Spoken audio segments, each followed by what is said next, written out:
Bonjour, morning brief du 7 février 2025. Alors la bourse de Tunis termine sur une note négative, avec un Tune Index donc, qui accuse un repli de 0,16%, réduisant ses gains annuels à 2,18%, une séance surtout caractérisée par des volumes très faibles, 3 892 000 dinars échangés sur le marché central, où MN Bank était le titre le plus actif avec un volume qui dépasse les 1 830 000 dinars, 273 000 dinars échangés sur OneTech et plus de 225 000 dinars de volume transigé sur ICF. Pour ce qui est des principaux écarts de la journée, on a 3,33% de hausse pour Tawasul.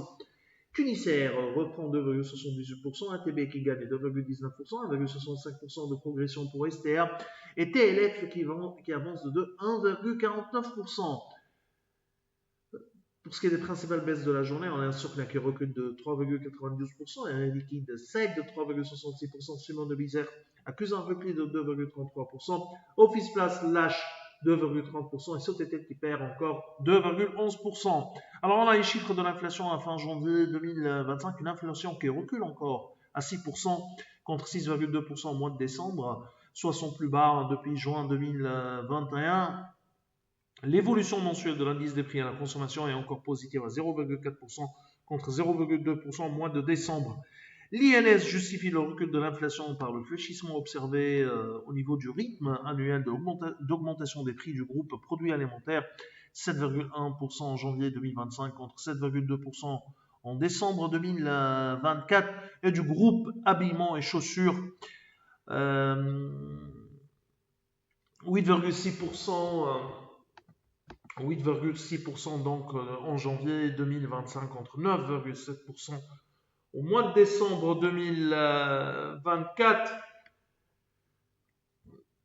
Alors, on a également le régime ou le taux d'inflation sous-jacente, l'inflation sous-jacente qui recule également à 6% contre 6,3%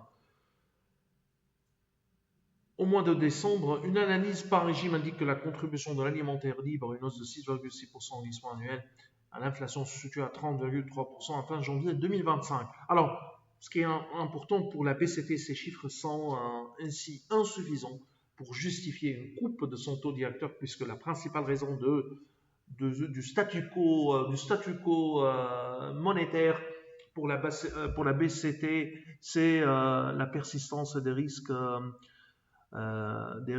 haussiers sur les perspectives d'inflation. Ce qui est sûr, c'est que les ménages, mais également les entreprises pâtissent d'un coût d'endettement, un coût d'endettement très très élevé. Et on le voit également au niveau de la demande, pour ce qui est des crédits, avec la progression des crédits à moins de 1% en 2024, du moins pour l'univers bancaire côté tunisien. C'est tout ce qu'on a pour ce matin. On vous remercie pour votre attention. On vous donne rendez-vous pour lundi prochain en vous souhaitant un bon week-end. Au revoir.